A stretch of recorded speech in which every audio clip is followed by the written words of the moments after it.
All right, good afternoon. Good afternoon. It is the 3rd of April, 2025. We are at the Jacksonville Public Library to interview Mr. David Cameron, a Navy and Vietnam veteran for the Library of Congress Veterans History Project and the Veterans Museum. So David, I want to thank you for sitting down with us. My name is Scott Myfin, and our note taker is Jordan Fletcher. Pleasure to meet both of you. So, let's get your story, David. Where were you born? I was born in Shelton, Washington, a little bitty logging town. The town basically was owned by Simpson Timber Company. Everybody there was all loggers and stuff like that. And it was called Christmas Town, USA, actually. And the first song I ever wrote was in the 6th grade. It's called Christmas Town, USA. And they still play it to this day. And I grew up there. I had a stepfather. His name was Carl Chapman. And I grew up without my dad, basically, most of my life. But when I was about 14, I got to go be with him. But Shelton was I remember that movie, Born on the 4th of July?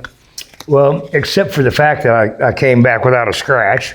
Other than that movie was kind of like my life story in a way, because I remember my grandma, Nellie Ryder was her name, and she was the head of the Women's Auxiliary in the VFW. And she used to carry the flag down in the parade, and I'd be sitting there watching all the soldiers and sailors and everybody going by in the parade, and I thought it was neat, you know. But anyway, I grew up there till I was about 14, and then I went to Texas to be with my dad for a while.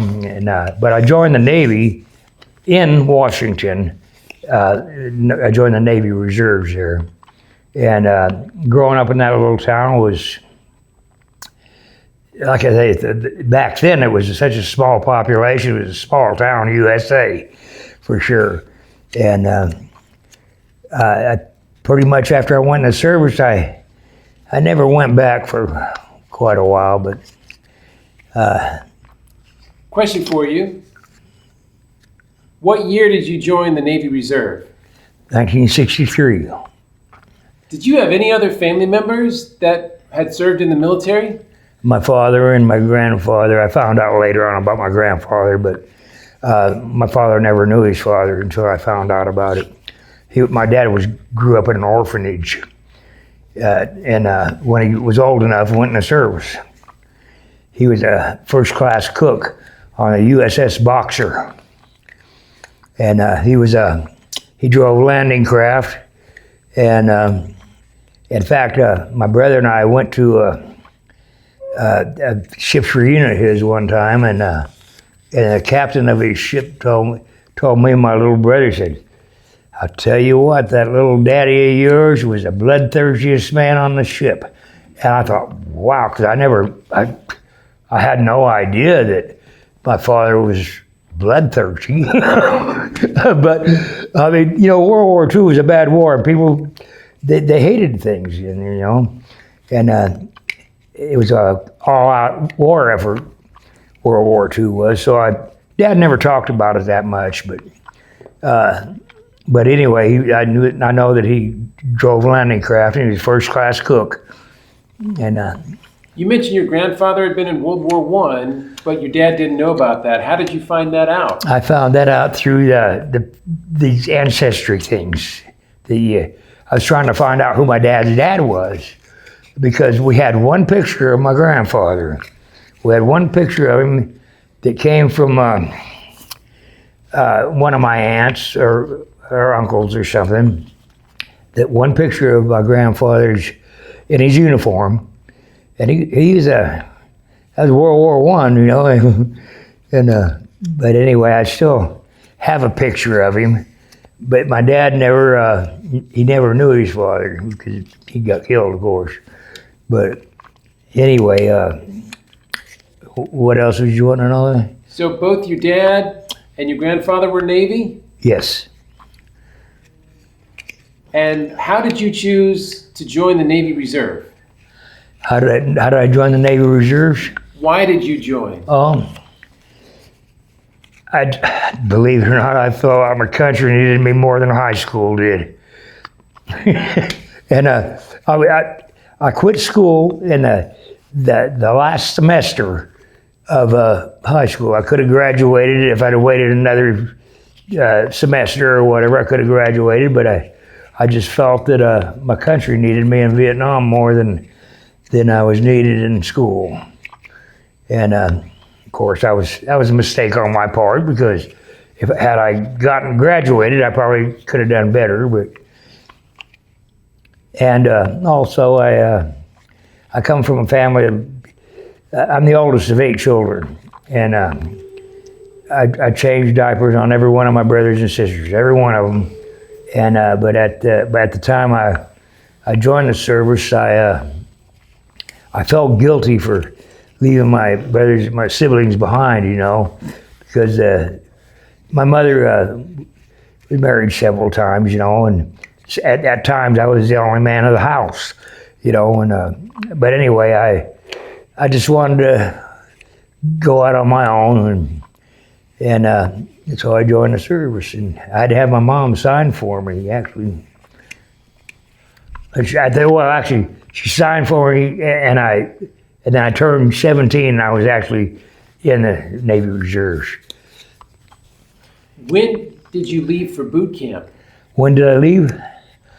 That was right after I joined the reserves. Right after I joined the reserves. I was still up in Washington then. I hadn't gone down to Texas yet. And I was still in Washington. And what was the question now? When did you go to boot camp? Where did I go to boot camp? Yeah. I went to boot camp in San Diego, and the company 5049 was the company I was in. And my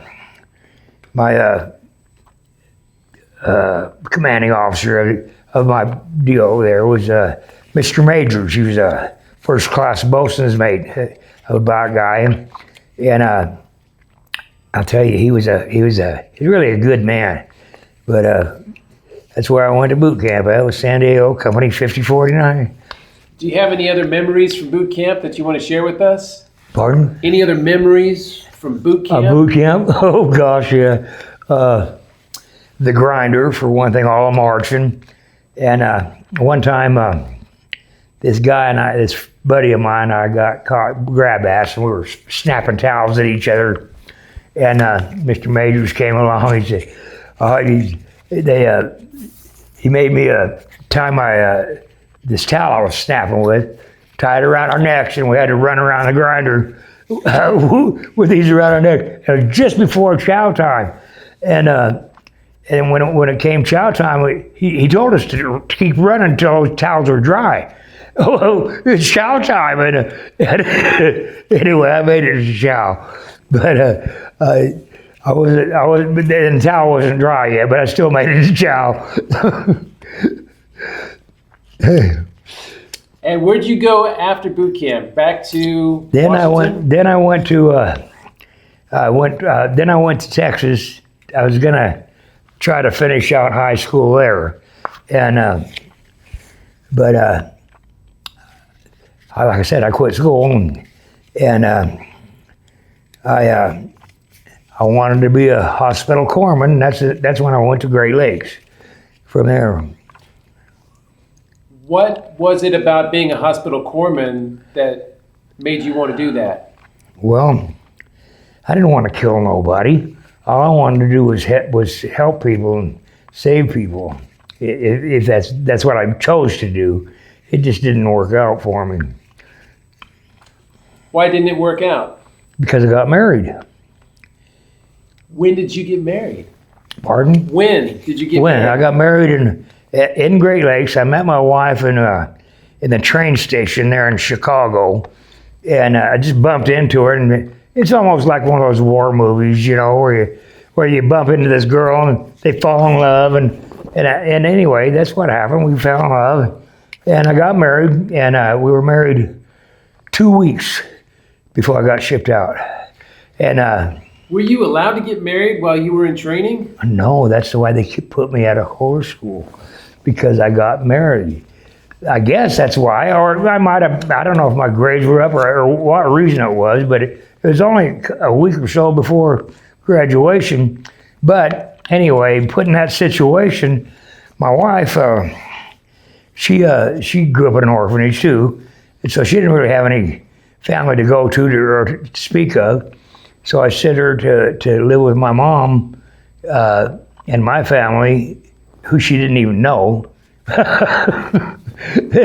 Pretty crazy, but that's the only place I knew to send her, you know. And then and she didn't see. I did 2 tours of Vietnam over there before I ever got to come home. And so, because you got married, you were not allowed to graduate hospital corps school. What did the Navy do? Where did they send you? they told me I could have my choice of a battleship or cruisers or destroyers. And I thought, well, destroyer, that sounds like a good one. And I just like the sound of the name destroyer, you know. And so that's why I chose a destroyer, and it just happened to turn out to be the Orlik. Where was the Orlik at that time? Where was the Orlik? You mean before When you got the orders. Okay. The Orlik was out doing gun support and all that stuff. I guess because just before I got on, and then I got on I told you about that, the Sacramento. Okay, I got on a Delta flight from Great Lakes, and I flew to Tachikawa Air Force Base in Japan. And from there, I got on a C-130, and the reality of everything hadn't even hit me yet, you know. But I was too young to drink, and I was just a kid, you know. And so I got on the C-130, and it flew into Da Nang at the Marine Battalion Aid Station there. And got off the C-130, and like I said, the first thing I saw was body bags. And it hit me like a ton of bricks. All I wanted to do was go home, and I never had a teddy bear. I had a donkey instead of a teddy bear, you know. And all the hair had been pulled out of it and everything. But all I can remember is the first thing I seen. I just wanted, oh no, I wanted my donkey back. I just wanted to go home and be with my donkey, you know. But anyway, from there, then I got on the Sacramento, which is an oiler and ammo and stuff like that. And I was on that for about 3-4 days, something like that, before I caught up with the Orlik. And then they highlined me over to the Orlik. And what was that experience like, being in the Highline chair? well, I got dunked. They gave me my orders and everything, don't let these get wet.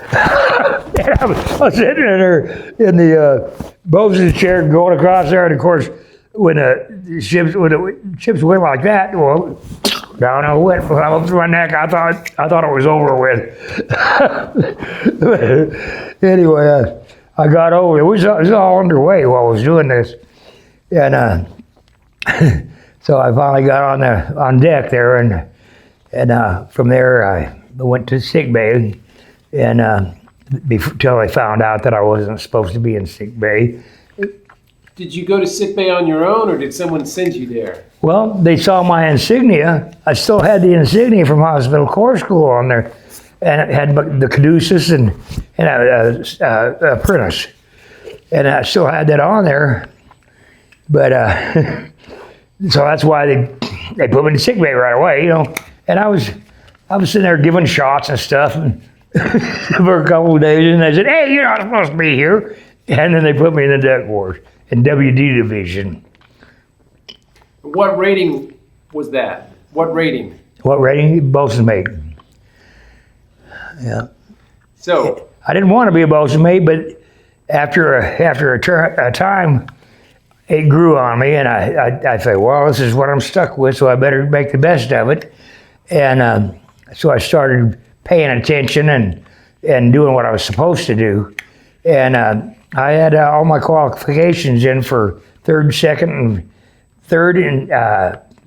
and second class bosun mate, and I was working on the stuff for first class.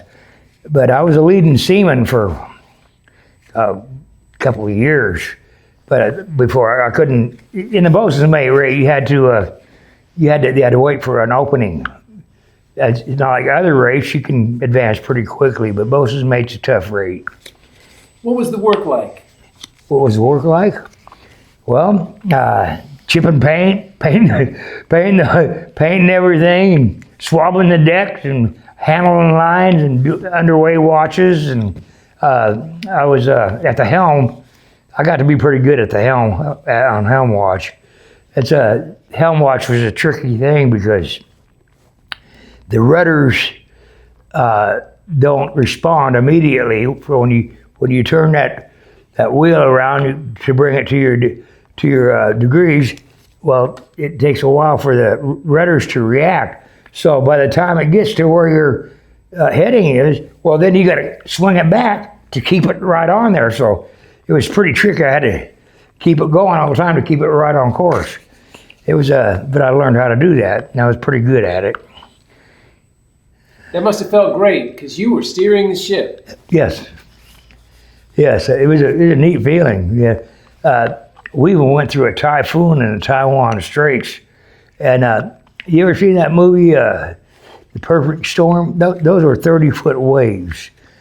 That typhoon, I swear, the waves had been 80 to 100 feet, because I mean, we'd be at one moment I'd be up here looking at the Enterprise, who was with the Enterprise, and it looked like it was going to fall on top of us, and then it was looking down at it. I mean, it was something, it was scary. But that ship got me through all that stuff, and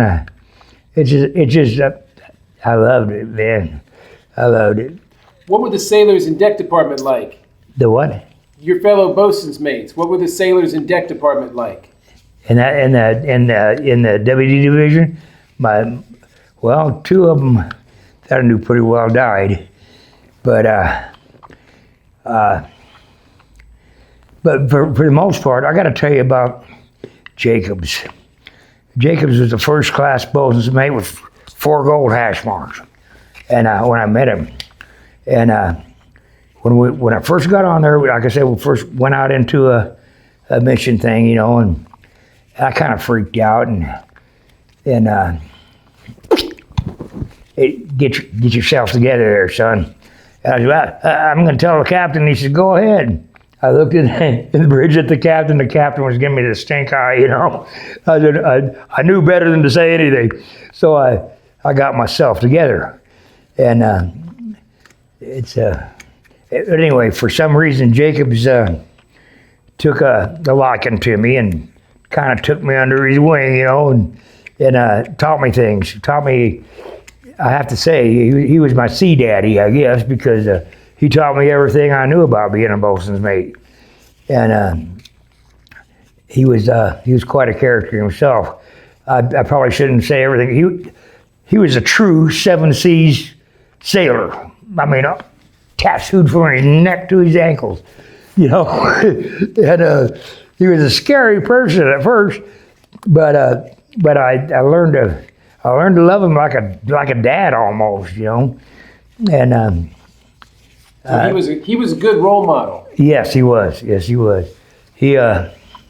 I had to learn everything the hard way. It seems like it's been my life story, but at least I'll never forget Jacobs. He was quite a guy.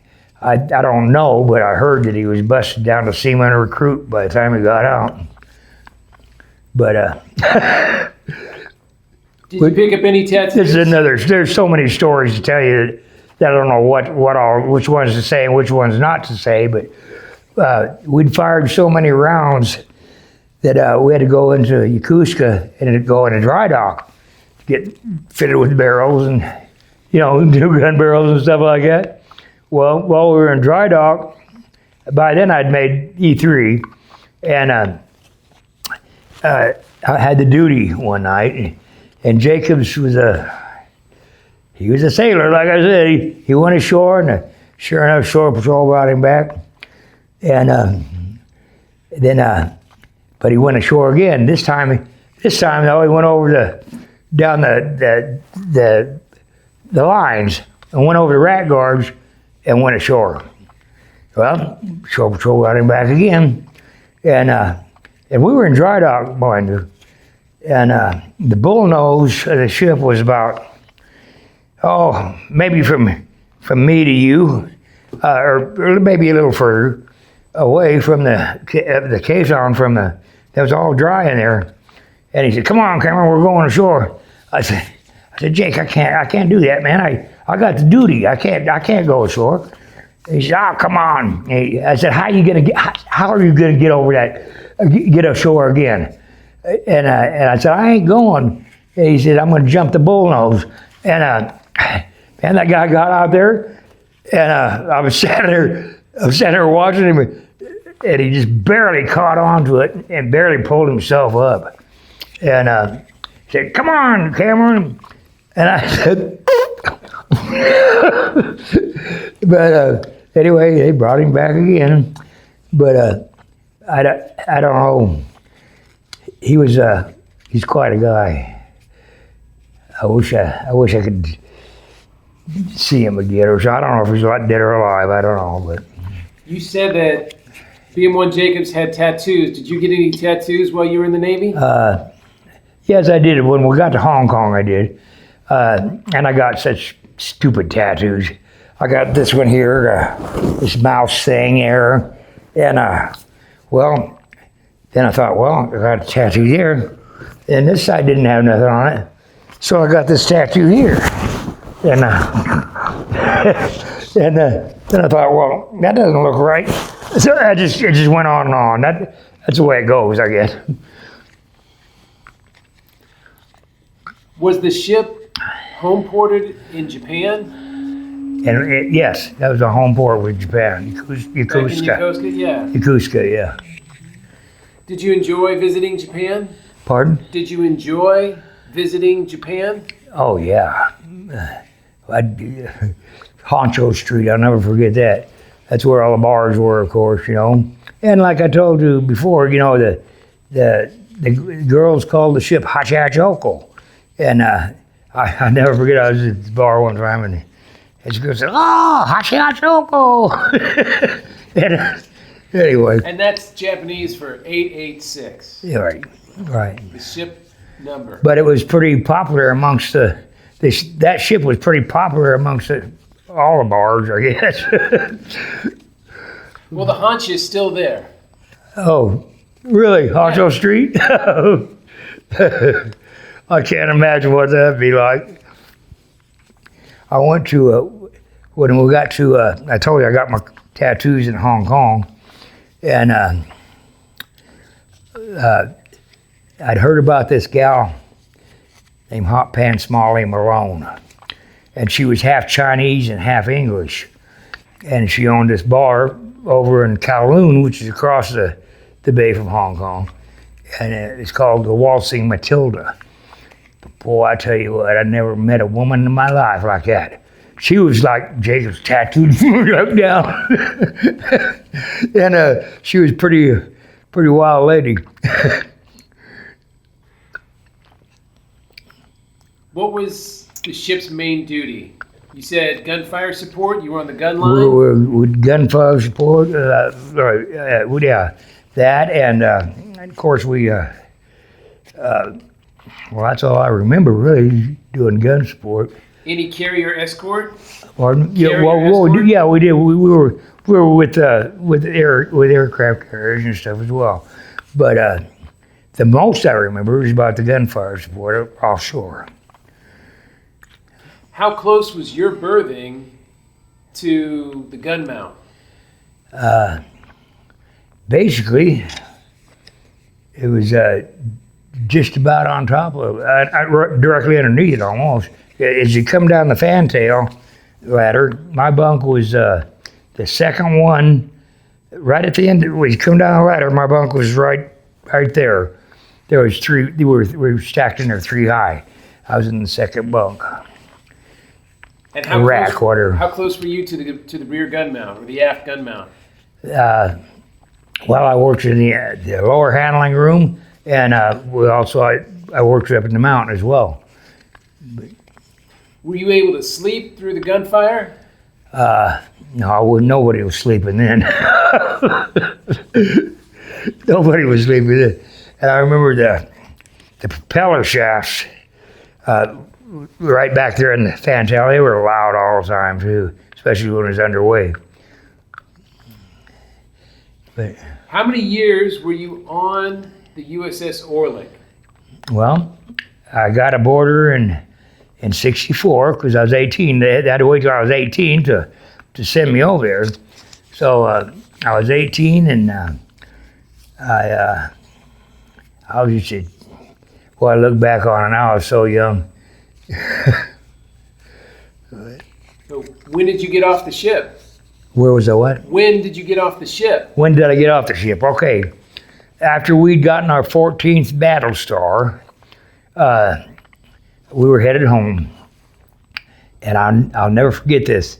The captain came over the loudspeaker and announced that we'd gotten our 14th battle star and that we had fired 11,721 rounds. And I don't know why it is, but that number stuck in my head all these years. Now, there could be, I could have been wrong, maybe I heard it wrong, I don't know what, but Bob Orlick told me that it was 11,720. But to my recollection, like I said, I could have heard it wrong, I don't know, but it was 11,721 rounds, and that's what stuck in my head all those years. And Bob Orlick, of course, is the nephew of the ship's namesake, Lieutenant Joseph Orlick. Pardon? Bob Orlick is the nephew Right. of the ship namesake, Lieutenant Joseph Orlick. Yes, I knew that. And, well, go ahead. Is there some other question? I can keep telling you some stuff. I was going to tell you that after the war, I went to a ship's reunion down there in Orange. And these two guys came up to me. How you doing there, Boats?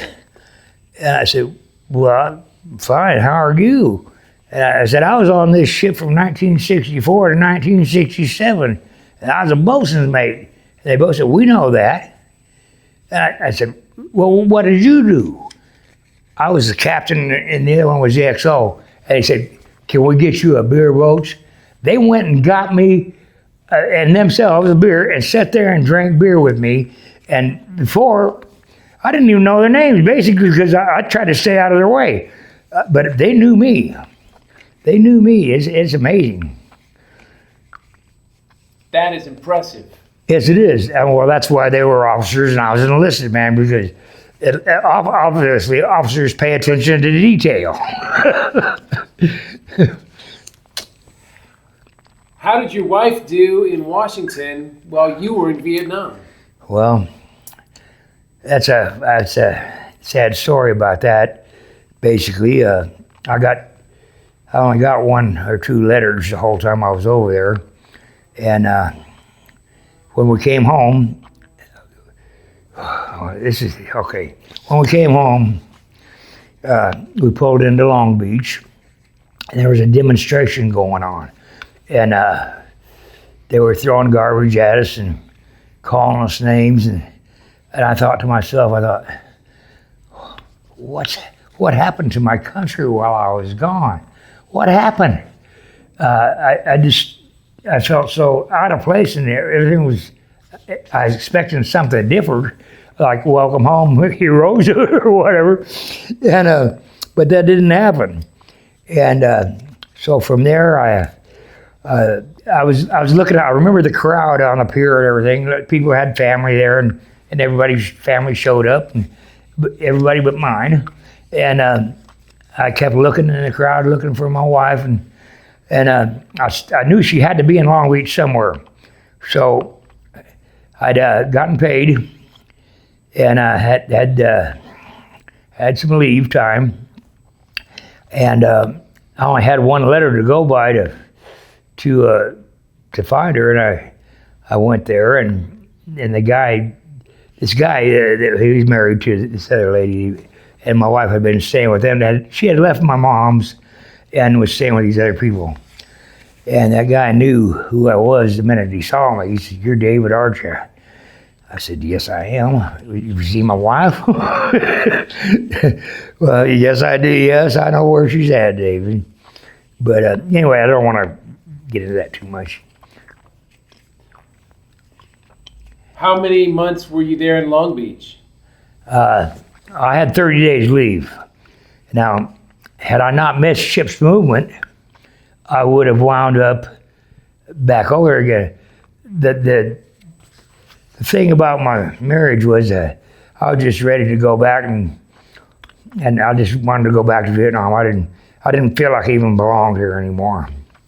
And so I went back to the ship, and I was ready to.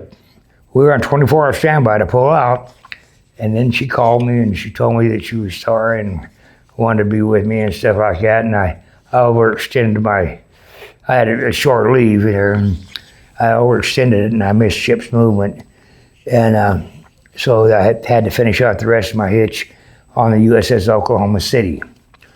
And I went to the brig for 90 days at Pier 91 in Seattle.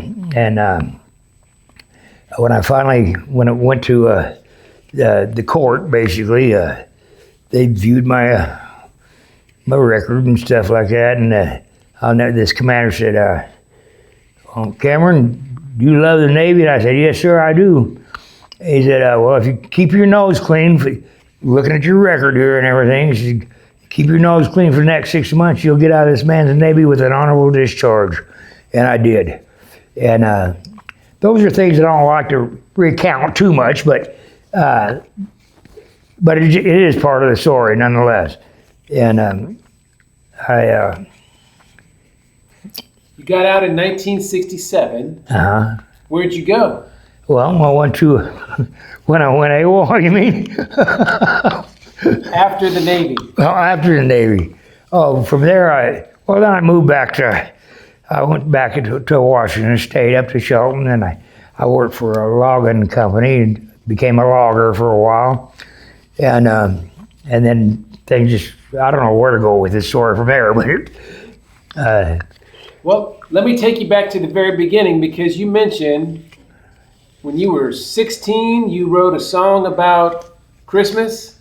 Well, me and my whole class actually wrote the song, but I was chosen with the two most prettiest girls in school. That I had a crush on both of them, but they picked me as the only male. We had to go around to all the classrooms and sing this song. It's called Christmas Town, USA, kind of thing. And I remember I was standing underneath his map, and the map fell down on my head, and everybody laughed at me. But it was embarrassing, But had you done any more with music throughout your life? Yes, I did. After I got out of the Navy, I worked as an asbestos worker, insulating pipes in oil refineries and stuff like that. And I have asbestosis now, by the way. But anyway, I worked in that, and my cousin Ken and I, we both played guitar and sang and stuff, and wrote songs. And we kind of sounded kind of like the Everly Brothers in a way. We were able to switch parts and stuff like that in harmony, and you couldn't tell who was singing what part. But that was the beginning of my music career, basically.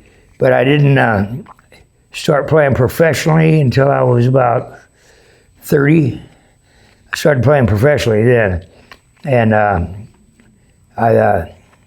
back in the 90s, when Nirvana and all that was going on, my band was, we were a 3-guitar band. We had 3 guitar players, and I met Kurt Cobain, by the way, at Pier 70 in Seattle. And back then, bands could, they'd had 3 or 4 bands a night in this one place.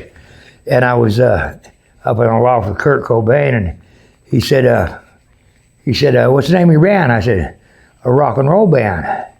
We named it A Rock and Roll Band because we couldn't think of a name for it, but we figured, well, that's what we play. So anyway, Kurt Cobain said, "Yeah, but what's the name of it?" I said, "A Rock and Roll Band." He said, "Oh man, that's cool." I only met him for about 15 minutes and talked with him, but that was funny. He thought that was cool that we named it A Rock and Roll Band, and but we had a record out, and one side of it was called Rock and Roll Forever, and the other side was, believe it or not, 16 Tons by Henry Ford. But it's never been done that way ever, and I still have a copy of it. We then grunge started happening, and we kind of fell by the wayside with what we were good at what we did. We're top echelon band in Seattle, but everything changed all at once, and we tried to make the change with it, but we couldn't adapt. But I still have the record that we made. And I think now is probably the time to do something with it.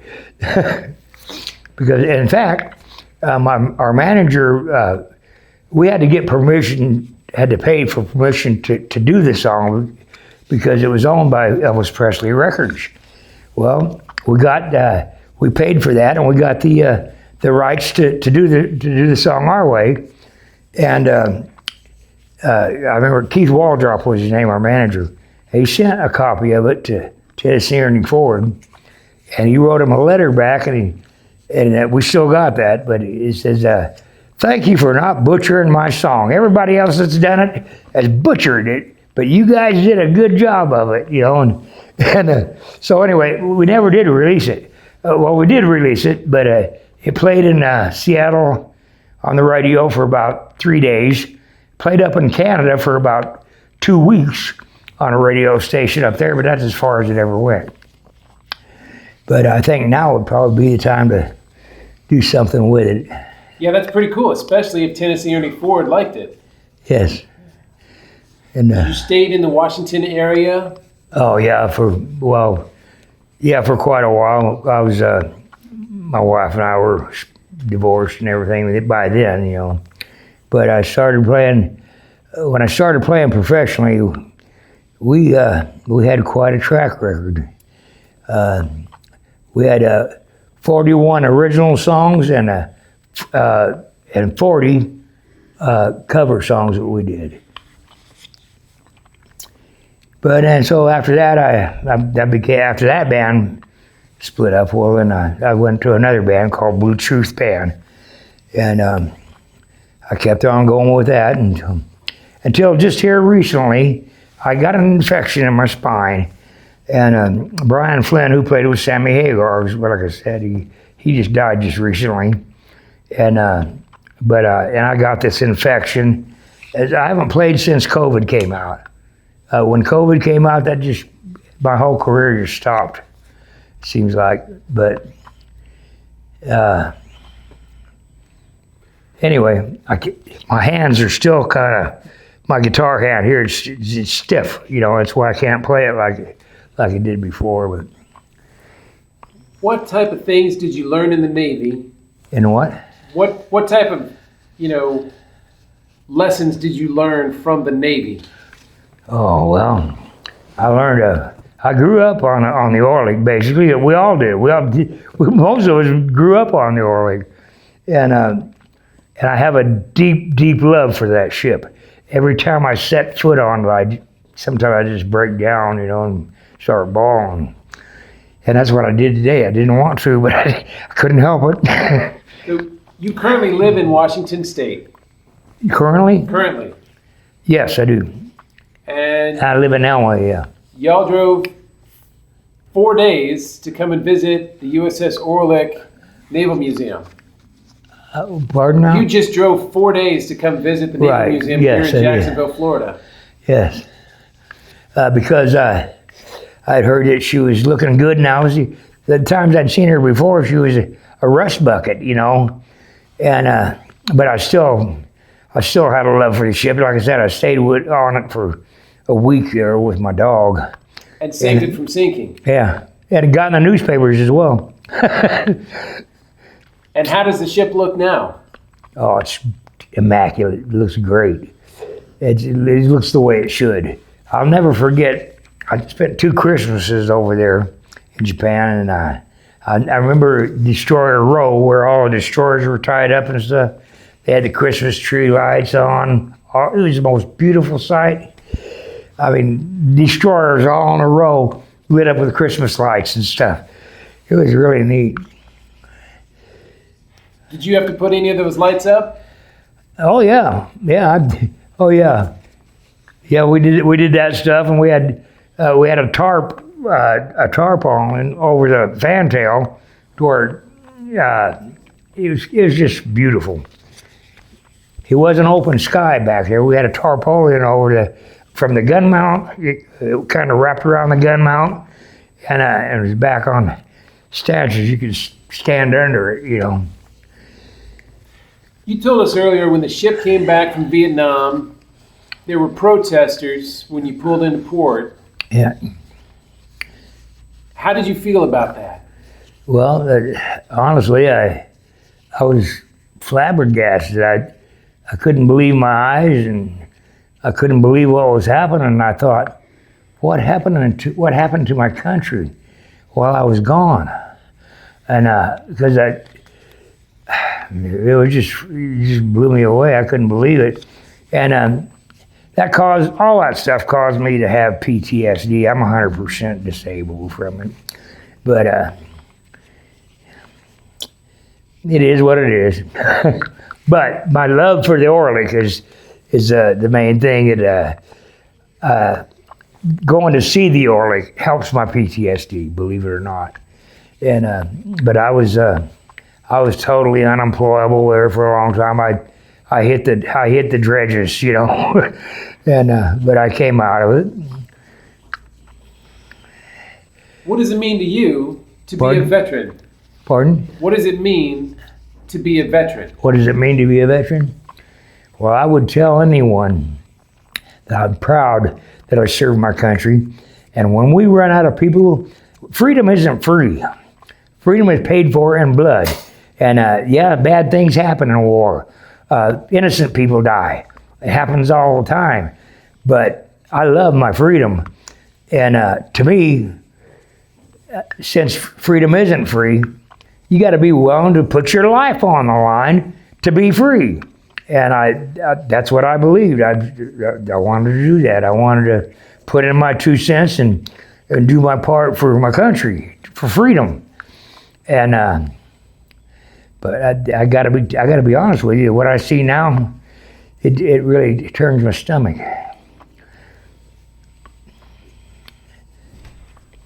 Are there any other stories about your time in the Navy or your life that you'd like to tell us about?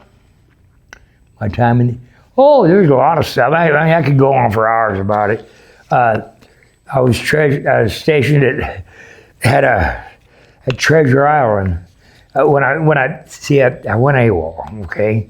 And then, of course, I got caught and I had to go to the brig. And when I got out of the brig,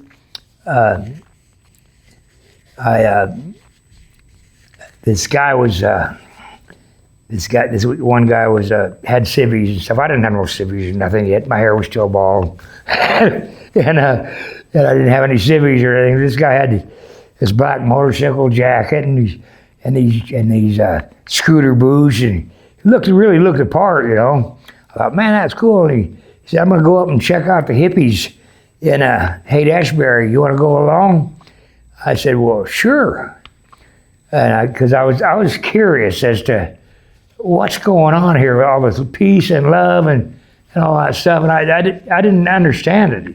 Treasure Island is just outside of San Francisco, right? Pardon? This is just outside of San Francisco. Yes. Anyway, while I was stationed, I was in transit there, and I towed I can't remember the name of the submarine now. I can't remember. It was an old World War II submarine, And part of my job there at Treasure Island was at Hunters Point, actually, is where I was. And by that time, I was I finished out my hitch on the Oklahoma City. But anyway, I was driving a LCM, landing craft, and I towed that ship from Treasure Island all the way to Seal Beach by myself, pulling it with this LCM, and I remember going through it. I went through that submarine there, and it was immaculate. That's what gets me about these ships that get scrapped. So many of them get scrapped, and a lot of them with large battle records get scrapped. That's why it amazes me that the Orlick she's, I guess, the third most decorated ship in the Navy. And I didn't know that when I got on there. I didn't know that she had I didn't know we were making history. And now, being here, talking to y'all now, I'm really honored that I was, why me, why little old me, and that particular ship? Well, how did that happen? Did you ever think what would have happened if you'd been a corpsman instead of a bosun's mate? Yeah, I know. I got an idea what would have happened. I probably wound up Fleet Marine Force, and that probably would have been worse than it was. Because I know that a lot of corpsmen have bad PTSD. I know that for a fact.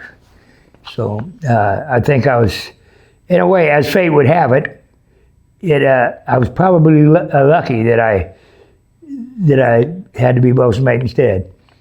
But I learned how to be a sailor, and I loved being a sailor, and had a great time. I love the Orlick. I always will. Well, David, I just want to thank you for telling us your story today. It was very impressive. It's an honor to meet you. And it's an honor to meet you. Even though you didn't hear when you got back from Vietnam, thank you for your service. Thank you.